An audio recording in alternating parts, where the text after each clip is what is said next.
Kenneth Lee Veach, a man famous for the wrong reasons. Kenny, as he is more known as, was a self-proclaimed adventurer, and he would go out into the Nevada desert hiking for hours and days. Sometimes, according to himself, his feet would be black and his body exhausted after his excruciating adventures where the grass won't grow. The Nevada desert is a dangerous place. There is caves, mine shafts, snakes, and plenty of places to meet an early death. The story about Kenny and the M Cave began in the comments of a YouTube video. The video is called Son of an Area 51 Technician, and the channel talks a lot about the stuff you would expect with a video like that. However, as I said, it's not the video but a comment made by a user known as Snakebit McGee that is important here. The user Snakebit McGee was Kenny Veach. You can visit the channel today and see his uploads there, but we're gonna get more into that shortly. In the comment on the video, Kenny wrote, "This ain't nothing. I am a long-distance hiker. One time during one of my hikes out by Nellis Air Force Base, I found a hidden cave.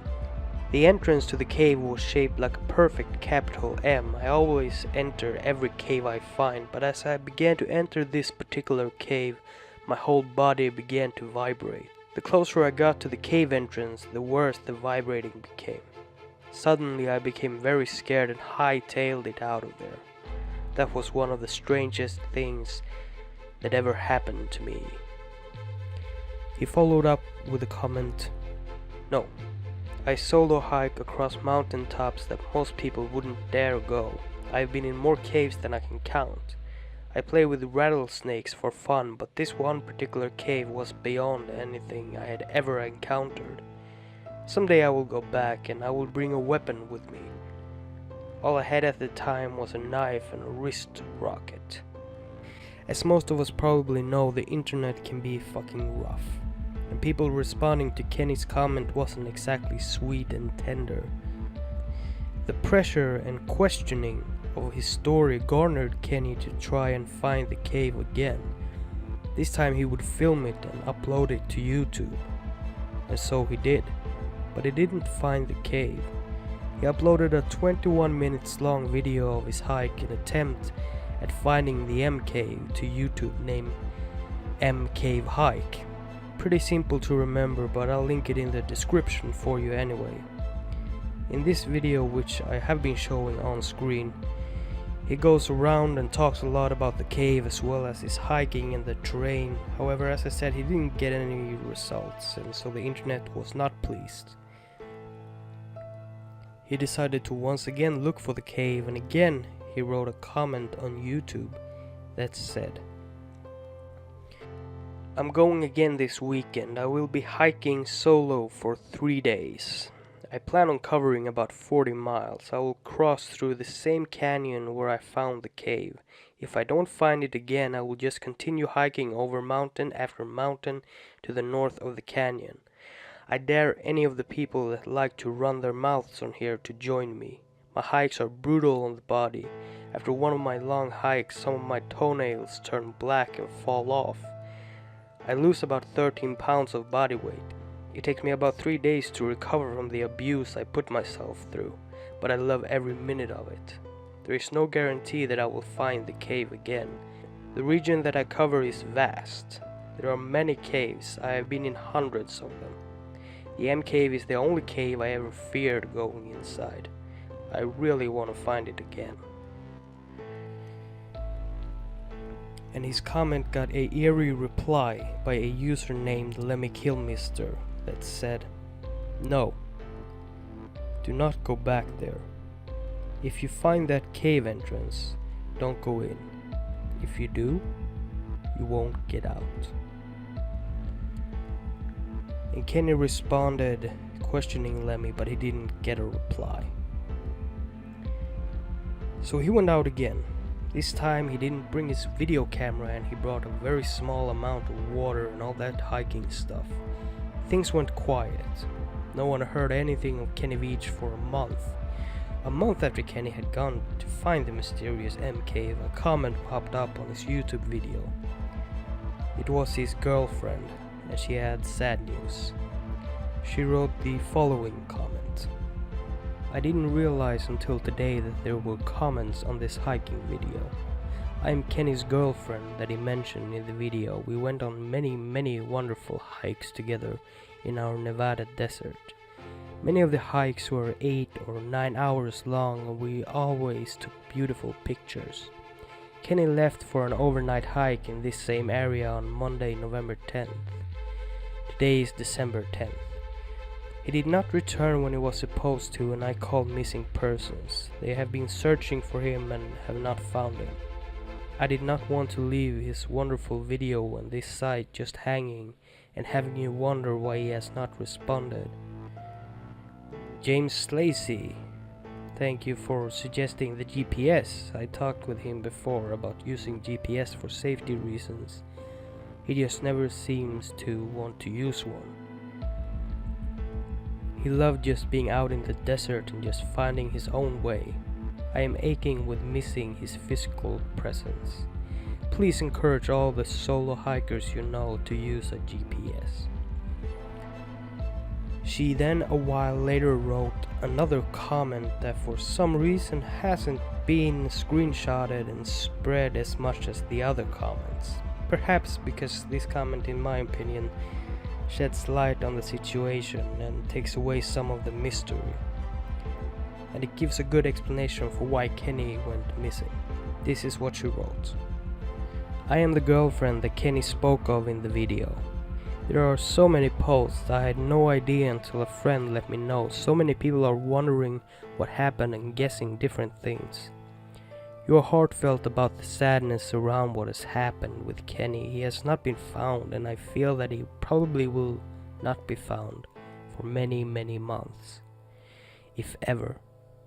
I want to share what I know and feel about what happened, so that you might bring some closure and understanding in your own lives. Kenny absolutely loved hiking in the desert. It was his very favorite thing to do. We hiked and camped together all over the Nevada desert. Sometimes 9 hours in a day. We found many abandoned mining towns, usually referred to as ghost towns by Nevada hikers.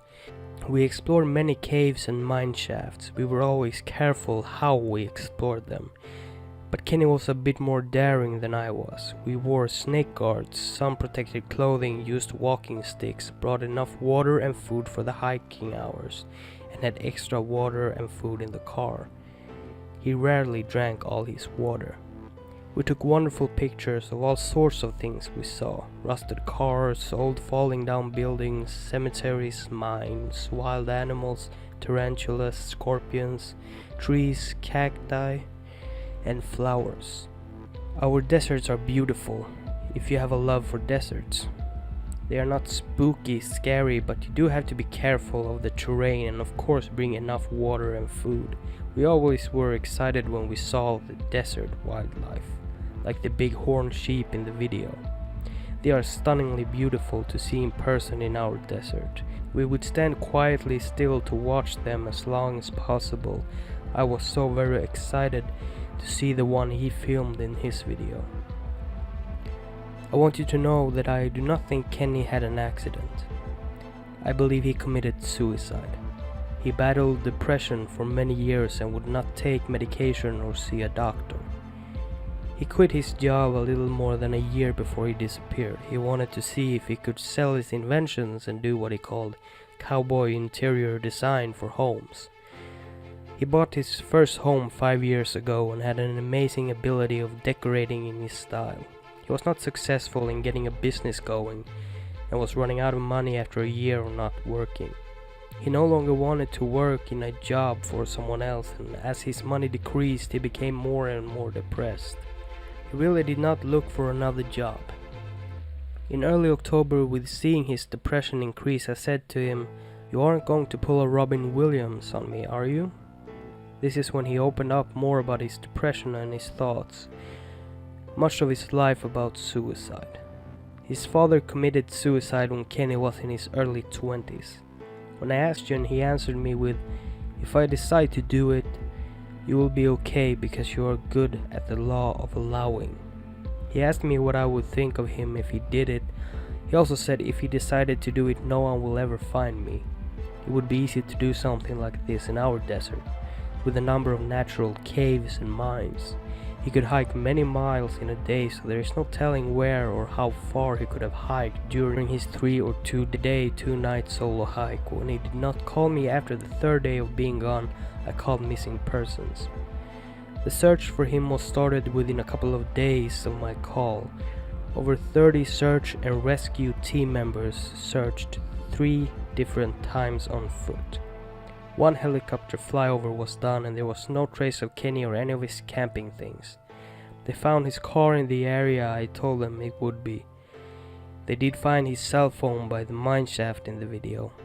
The mine shaft was only about a 4-hour hike from his car. It is my feeling he left it behind so that he could not be tracked from the GPS in it. He also did not take his video camera with him on the solo hike. It was left in his home, so he had no intention of filming anything. I share this with you for 2 reasons. First, so that you have more of an understanding who Kenny was and to bring some peace or understanding to the situation. Secondly, if any of you do decide to go out into our desert to look for him or the M cave, be careful and bring enough water and food. Walking sticks are a good idea and not doing a solo hike. Bring a GPS and make sure that you have let family or friends know that you are heading out for the hike, where and when you will be returning. A search really can't be on a 1-day hike. You would be repeating much of the same hike, just getting up the mountain and then be left with not many hours in the day to do the search. You would need 2 or 3 days at a time, and in the summer or even late spring this cannot be done because of the heat of our desert. You would not be able to carry enough water, so please be careful. I had many wonderful experiences with Kenny and I will always remember them and have a place of love in my heart for him and the wonderful things we did together. I am healing from my loss and look forward to new experiences with desert hiking, camping and taking beautiful pictures of our desert. Enjoy your adventures of life and thank you for the kind loving comments sent my way. Much love. Sherry on. That was the message she wrote, and I believe that it is the likeliest explanation to the whole thing. But we'll get more into theories and stuff in our next segment called. And I'm looking for a cave that I found, and I didn't have a sidearm when I was here before, and something about that cave just spooked me. Out of all the caves I've ever gone in, this one just made my body vibrate. The closer I got to it, the crazier my body felt, and I was like, alright, I'm not gonna go in there right now, but I'm coming back someday. And what the fuck did happen? Well, the short answer is I don't know. But obviously we can't just leave it at that, so let me run through some of these theories here. First of all, one theory is that he found the cave and that there was some extraterrestrial activity or interdimensional activity tied to it, and that whatever it was took him. Secondly, we got the theory that he was being followed by someone and was murdered. I don't know what to think of this one, and that's why these things are so frustrating to me.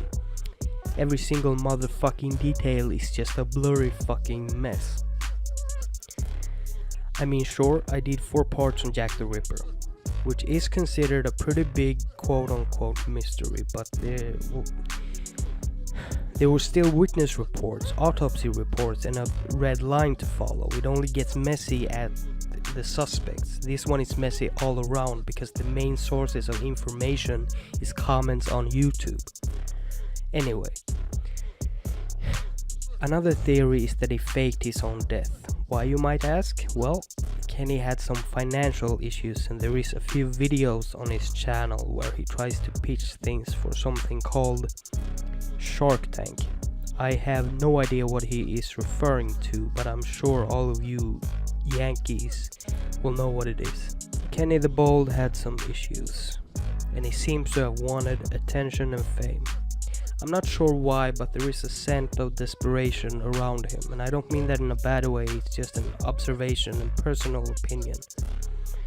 Okay, I think I'm going off the rails here, but that's what happens when I try to organize a narrative around something so messy.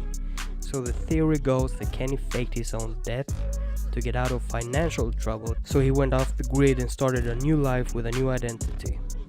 Well, I think people underestimate how hard that actually is to do, especially since his face got kind of famous a month or so after his disappearance, and his body language and voice was and is on video for all to see, so I doubt he would have been able to get away with that without being recognized.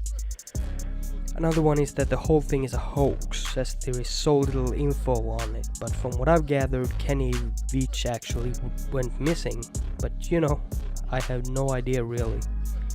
It sort of feels like they faked his own death scenario, because if he was just being a character, he would still be alive, and it feels like someone would recognize him.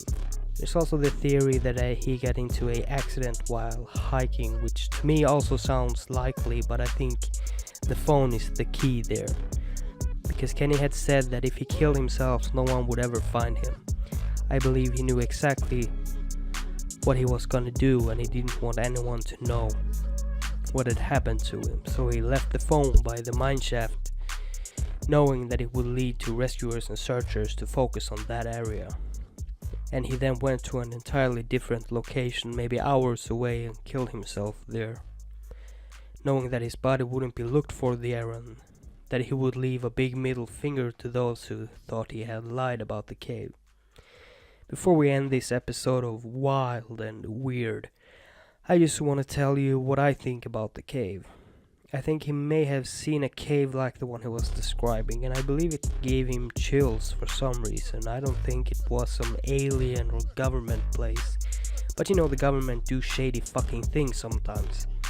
I think he just saw a cave and he was scared of it. Maybe there was some noise or something creepy about it, but as I've said now, I believe he saw the cave, got scared, and then blew things way out of proportion. We all know a person like that, don't we? Someone that loves to pump steroids into tiny details, making them seem bigger than they actually were. Or maybe he was just hallucinating, or perhaps lying. No one really knows, and that's why my main focus is H's murder. There is a thread to follow and real chain of evidence to unfold, documented down to the very fibers. But that doesn't mean I won't do more of these. But my next two are going to be Ages of Murder videos. After that, I've been thinking about doing Eliza Lamb in this series, or perhaps some weird cryptid encounter. But for all you hardcore viewers that are still watching, I want to tell you what my next video is going to be about. I don't usually do that, but fuck it. It's going to be about Bella, and about who put her in the witch elm. Extremely fascinating case. Until then, remember to eat your gravy. Thank you for watching, and good night.